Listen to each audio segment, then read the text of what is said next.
एक बार फिर दमोह जिले में फर्जी शिक्षकों का मामला गर्मा गया है, जिससे फर्जी दस्तावेज लगाकर नौकरी कर रहे शिक्षकों के खेमे में हड़कंप का माहौल बना हुआ है। वहीं सूत्रों की माने तो जिले में सैकड़ों शिक्षक ऐसे हैं जो फर्जी और कुटरचित तरीके से निर्मित दस्तावेज लगाकर नौकरी कर रहे हैं, जिस पर सीएम हेल्पलाइन की शिकायतें भी बेअसर साबित हो रही हैं। अब प्रश्न यह उठता है कि आखिर इन फर्जी शिक्षकों को किसका संरक्षण प्राप्त है, जो लगातार लंबे समय से स्कूलों में अपनी जड़ें बनाए बैठे हैं। आखिर क्या कारण है जो इन शिक्षकों पर अब तक कोई कार्रवाई नहीं हुई। ऐसे में कहीं न कहीं जिला शिक्षा अधिकारी की भूमिका पर भी सवाल खड़े होते हैं।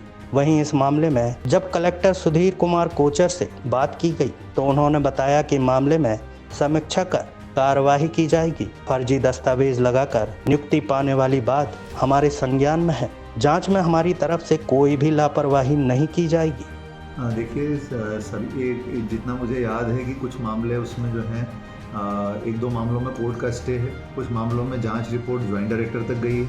इसके अलावा जो फर्जी जाति प्रमाण पत्र लगा करके और फर्जी प्रमाण पत्रों को लगा करके जो नियुक्ति पाने वाली बात है वो सब हमारे संज्ञान में है और उन सब में जांच चल रही है। कहीं पर भी ऐसा नहीं है कि कोई जांच में लापरवाही की जा रही है। मैं लगातार निगरानी कर रहा हूँ, लेकिन यदि किसी मामले में कोर्ट से स्टे है तो उसके बारे में मैं अभी कुछ नहीं कह पाऊँ, लेकिन बाकी मामलों में जांच करके और यदि मान लीजिए कोई दोषी है तो उनके खिलाफ हम बिल्कुल कार्रवाई करेंगे। हाँ सर, डीओ के द्वारा एक पत्र भी जारी किया गया है कोतवाली दमोह के लिए कि कामता प्रसाद शुक्ला का विकलांग प्रमाण पत्र गुम गया है, पर सर आज तक कोई कार्रवाई नहीं हुई उसमें। अब इस व्यक्तिगत तो मुझे ध्यान में नहीं है चीज़, लेकिन मैं इसके बारे में पूछ करके और बता पाऊँगा। लेकिन इन ऑल मैं ये कहना चाहता हूँ कि मेरे पास जितने भी आवेदन आते हैं उन सभी आवेदनों में हम बिल्कुल कड़ाई से उसकी जांच कराते हैं और जहाँ पर भी उसमें कोई गड़बड़ पाया जाएगा तो हम बिल्कुल सख्ती से कार्रवाई करेंगे। सोचने वाली बात तो ये है कि जो योग्य लोग हैं जिन्होंने जी जान लगाकर पढ़ाई की, लेकिन वो लोग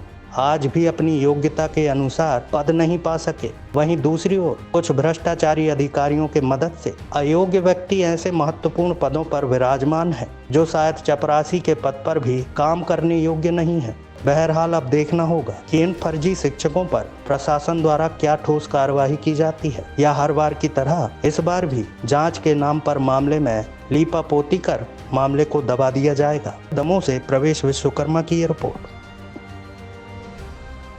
चैनल को सब्सक्राइब करें और बेल आइकॉन को जरूर दबाएं ताकि आपके क्षेत्र की हर खबर आप तक जरूर पहुंचे। उग्र न्यूज नेटवर्क, हर गलत का उग्र होगा विरोध।